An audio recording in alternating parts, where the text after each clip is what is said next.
종합 주가 지수가 추락하고 있습니다. 주가 10개월 정부가 만에 결국 국제통화기금 IMF의 경제 경제 부양 신청하고 있습니다. 경제 현생 한계 대한 신화를 뒤로한 채 사실상의 국가 부도를 인정하고 안녕하세요. 현실주의자입니다. 역시나 휴가 끝나니까 늦죠. 자정이 넘어서 퇴근했습니다. 죄송합니다. 오늘은 좀 빨리 만들었고요. 주제는 액면 분할입니다. 지금 현재 이슈가 되고 있죠.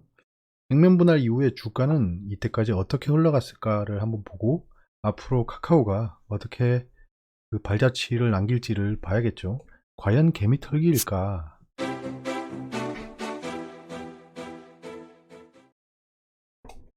네, 오늘 뭐 백지 잘 올라갔죠.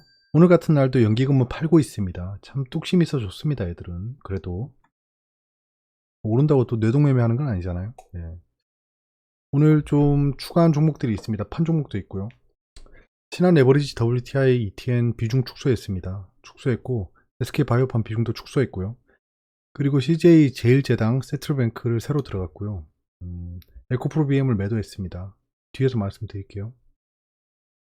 신한 에버리지 WTI를 매도했습니다. 참 오래도 했죠, 진짜. 오래 투자했습니다, 진짜. 그때 한번 들어갔다가 여기서부터 눌러줄 때마다 계속 샀죠. 그래서 오늘 팔았다. 나머지 물량은 계속 끌고 가볼 예정입니다. 에코프로비엠을 매도했습니다. 이거 단기 트레이딩인데요. 제가 단기 미수로 들어갔습니다. 자금을 극대화해서 미수로 들어가서 추승 때 팔고 나왔어요. 이런 그 중형 캡 이상은 거기다가 조명받고 있는 섹터는 반등폭이 굉장히 크기 때문에 시장이 반등이 나오면 저는 시장이 반등이 나온다라고 가설을 세우고 그게 맞아 떨어졌잖아요. 그러면 이렇게 단기적으로 수익을 실현하고 나오는 겁니다. SK바이오팜 비중을 축소했습니다. 오늘 상승시 좀 매도했고요.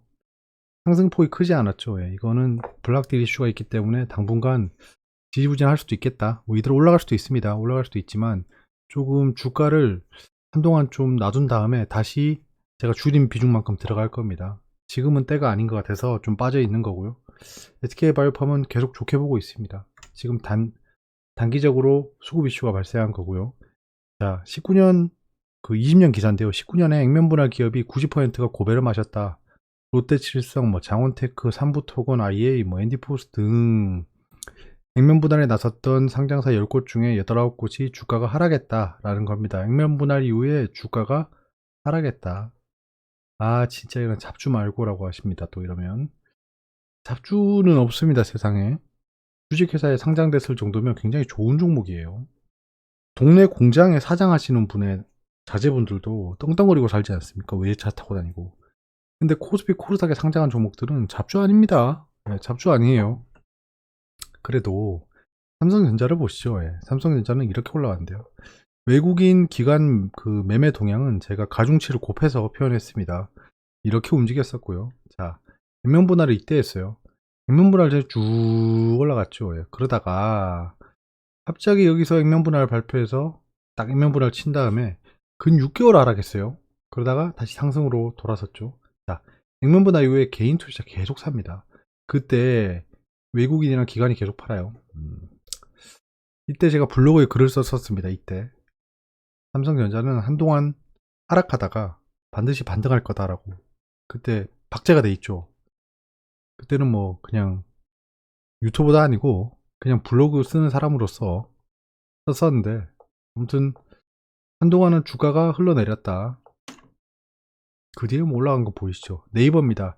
액면 분할 5대1로 했었죠. 이때 액면 분할 하자마자 또 한동안 떨어졌습니다. 한동안 떨어졌다가 횡보하고 쌍바닥 찍고 그냥 또 로켓처럼 올라가 버렸죠.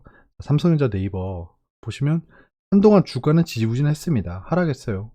수급이 꼬이겠죠, 일단. 왜냐하면 수급이 꼬인다는 게 그런 겁니다. 자, 액면 분할을 하면 가격이 낮아지잖아요. 낮아지면 어찌되었건 들어올 수 있는 사람들이 많아지겠죠. 잔돈 처리도 해야 되고 보통 사람들이 그 매매하는 행태를 보면 자기가 사고 싶은 거 사고 현금을 안 놔두잖아요. 그래서 막 사고 난 다음에 남는 현금을 그냥 시장가로 그냥 딴 거 때려버립니다. 그렇게 매매를 하기 때문에 액면 분할을 하면 그런 잔돈 처리가 많이 들어오겠죠. 그러면 그게 뭐겠어요? 그 충성 주주로 계속 오래 있다가 주가가 오르건 떨어지건 그냥 배당받으면서 지내던 주주들이 있어요. 아주 평온한 나라죠. 평온한 마을인데 갑자기 뭐 새로운 사람들이 와요. 안녕하세요. 저는 단기 트레이더입니다. 이슈가 발생했다고 해서 왔어요. 하면서 사고, 기존에 있던 마을 그 사람들은 아이씨 뭐야 하면서 나가고 수급이 꼬이게 됩니다. 단기로 들어온 사람들, 그 단기 트레이딩으로 인해서 단기간 주가가 많이 움직이겠죠. 그러면 백지 잘 지내고 있던 주주들도 흔들립니다. 이거 뭐예요 이거? 왜 자꾸 떨어져? 아까 삼성전자랑 네이버도 막 떨어지는 거 봤잖아요. 그러면 기존에 있던 주주들도 나가게 됩니다. 수급이 꼬인다. 지지부진 하락할 수밖에 없는 것 같습니다. 그러면 가천조국 시장은 어떻게 되느냐? 테슬라 애플의 액면 분할 사례가 있죠. 자, 테슬라 애플은 모아서 볼게요. 자, 테슬라가 이때 액면 분할하고 쭉 올라갔죠. 예. 이때도 뭐 지지부진 당분간 하긴 했지만 그냥 바로 올라가 버렸죠. 근데 테슬라는 이슈의 중심에 있었기 때문에 다르다. 자, 애플은요.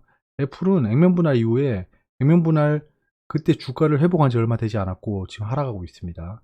거기다 버크셔 해스웨이가 비중을 줄여버렸죠.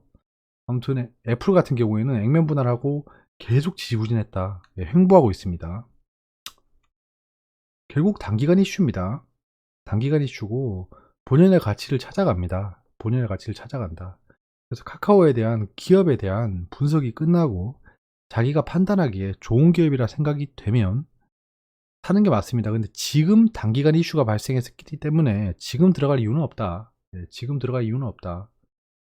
어차피 뭐 미래를 보고 사는 거면 지금 들어가나 5개월 뒤에 들어가나 뭐가 다를까요? 좀 기다렸다가 그 수급이나 좀 차트 흐름을 보고 들어가는 게 어떨까 합니다.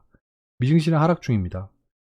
장난치는 것도 아니고 진짜 우리나라 시장 할 때는 잘 오르고 있더니 장 끝나자마자 그냥 메롱하고 다 선물이 음봉으로 바뀌더라고요. 진짜 뭐 이런 것들이 다 있죠. 일부러 약 올리는 것 같아요. 아시아 시장. 그렇겠죠. 걔들 아시아에도 투자하고 있으니까 선물로 교란을 주겠죠. 외신입니다. 잘리스 클레임이 떨어졌다. 굉장히 그 경기 회복 속도가 빠르다 지금. 빠르다. 옐렌 씨가 서포트 지지한다며 뉴 알로케이션 IMF를 통해서 푸어 네이션스 가난한 나라의 도움을 뭐 지원한다 라는 얘기입니다. 우린 가난한 나라가 아니니까 의미 없겠죠. 볼트시 낮게 열렸다. 테크주들이 언더퍼폼 하고 있답니다. 이거는 금리가 오르면은 그 성장주들이 언더퍼폼 한다고 말씀드렸잖아요. 근데 지금 금리가 오른다는 건 없습니다. 아무튼 뭐 지금 분위기는 그래요. 예, 월스트리트이 낮게 열렸다. 테크 쉐어가 떨어지고 있어서 쉐어는 주식입니다. 테크주들이 떨어지고 있다. 똑같은 기사고요. 페드의 졸지 씨가 롱텀 레이트의 상승에 이거는 긍정적인 사인이다 라는 겁니다. optimism이라고 하죠. 왜냐하면 경기가 회복되고 있다는 거다. 그런 뉴스들이 지금 현재 미증시를 형성하고 있습니다. 내신입니다. 금리 상승 때 성장주를 매도한다? 이익 느는 기업은 되레 담을 때. 그런 걸 보면 성장주를 팔 때가 됐네요. 예. 말도 안 되는 소리 하고 있습니다. 이제 와서. 저런 기사는 100% 광고입니다. 100% 의도가 있는 기사예요. 왜 저렇게 자극적으로 제목을 쓸까요? 금리 상승 때 성장주를 매도해야 된다? 아니, 사야 돼. 이런 소리 하고 있습니다. 진짜 프랑 마르코 같은 놈들. 미 반도체 배터리 공급망 검토를 명령했다. 바이든 대통령이. 조 바이든 미국 대통령이 배터리 반도체 히토류 의약품 공급망에 중국 의존도를 낮추라는 전면 검토 명령을 내리면서 한국 산업계가 술렁이고 있다. 왜냐면 우리는 중국에도 많이 수출하잖아요. 중국에 수출이 막히면 우리나라한테 영향을 주는 겁니다. 우리 대중 무역에 대한 의존도가 굉장히 높아요. 이거는 굉장히 안 좋은 뉴스긴 합니다. 장기적으로 영향을 끼치겠죠. 인플레 아직 아니고 경기 회복은 불안한데 하느니 6번째 금리를 동결했다. 미국이 동결했는데 우리가 올릴 이유는 없겠죠. 인플레이션 우려가 커지고 있지만 고용 등 주요 경제 지표가 아직 충분히 회복되지 않아. 돼야 하나? 진짜 적을 때까지 때려야 됩니다. 문 대통령이 가덕공항 반대한 국토부 공개질책 변창흠 송구하다. 가덕도 신공항 관련주들이 이제 움직일 때가 됐어요. 저 하나 가지고 있죠. 하나 가지고 있는데 아무튼 가덕도에 대한 좀 공항에 대한 이슈가 나오고 있습니다. 여러분들 근데 이런 이슈는 관심 없으시죠? 이런 거 보면 저는 왜 웃기지? 이게 왜 예비 타당성 조사를 면제하는 거죠? 여러분 예타 면제가 뭔지 아세요? 예비 타당성이라고 하면 어떤 사업을 할 때 이게 수익이 얼마나 볼 수 있나라고 타당성을 검토하는 겁니다. 나라 돈을 때려 부어서 사업을 하는 거기 때문에 타당성을 봐야겠죠. 우리 세금을 내고 그 추진한 사업입니다. 그럼 돈을 벌어야겠죠, 그걸로. 그런 예비 타당성 조사를 면제한다는 건 돈을 벌건 안 벌건 이건 추진한다는 겁니다. 자, 카카오 주식 액면 분할, 제2의 네이버 기대, 아까 말씀드렸던 거고요. 자, 오늘 경제 지표는 원유 재고가 안 좋게 나왔고 나머지는 다 괜찮게 나왔습니다. 잠정 주택 매매가 떨어지고 있네요. 금리가 올라간다라고 하면 만약에 주택에 대한 그 고가 제품에 대한 그 매수가 끊기겠죠. 예, 그러면 잠정 주택 매매가 떨어진다라는 게 또 이게 오비이락, 예, 까마귀 날짜 감 떨어지듯이 잠정 주택 매매가 줄어버렸다. 이건 1월입니다. 이슈 나오기 전이에요. 그럼 사람들이 오 맞다. 역시 금리가 오르는 게 시장이 보여주고 있어. 이런 거죠. 오늘 뉴스는 뭐 영향이 없었고요. 전반적으로 오르는 시장이었고 HLB 증선이가 다가오고 있습니다.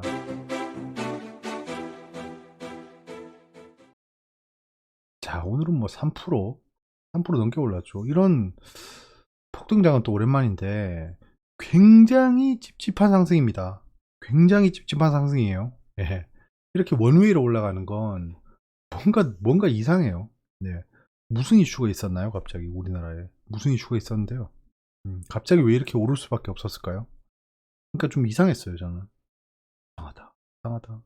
왜 이렇게 의심도 없이 거래량도 폭발시키지 않고 원웨이로 시장가로 막 사재끼는 것도 아니고 그냥 뭐 한 호가씩 먹으면서 올라가는 걸까? 대부분의 종목이 상승했습니다. 모든 투자자가 해피해요 지금. 예, 특정 종목이 올라가는 것도 아니고 대형주 중심으로 끌어올리는 것도 아니고 전체 종목이 다 올라갔다. 물음표, 예, 물음표가 계속 뜨죠. 일단은 뭐 상승했으니까 그대로 뭐 받아들이면 될 것 같습니다. 하지만 이 상승이 지속적인 상승이라고 판단할 필요가 없다. 예, 전 그래 단기 트레이딩 들어갔던 것들, 예, 테마주 말고는 지금 나왔죠. 자, 신용융자, 투자 예탁금, CMA 잔고 다 떨어지고 있습니다. 그렇게 막 투자 그 증시 주변 자금부터 시작해서 전반적으로 좋아 보이지는 않습니다. 그래서 이 상승이 정말 찐 상승이다라고 여기지 않는다. 이 와중에도 연기금은 팔고, 네, 지금 현재 기술주 중심으로 떨어지고 있습니다. MSCI 펀드 지수 보시면 알겠지만 1%밖에 오르지 않고 있습니다. 환율도 약세를 보이고 있고 내일 시장은 아마 좀 오늘 상승폭을 반납해줄 확률도 조금 있다. 하지만 미증시가 어떻게 끝나는지 봐야겠죠. 일본 니케이나 상해 종합도 그렇게 크게 오르진 않았습니다. 우리나라가 대체 무슨 이유로 이렇게 올랐을까요? 너무 신기합니다, 이게. 미국채에 대한 상승폭이 큰데요. 저거는 미국채 자체를 팔고 있다는 거겠죠, 사람들이. 팔고 있으니까 국채 가격이 내려가기 때문에 수익률은 좋아지고 있는 거죠. 금이 좀 떨어지고 있네요. 금리가 올라간다고 하면 금이 하락하는 경향이 있습니다. 하지만 이것도 좀 지켜봐야겠죠. 궁금한 게 있으면 댓글로 말씀해 주시고요. 예, 늦어서 빨리 가도록 하겠습니다. 여러분 감사하고요. 좋은 밤 되세요.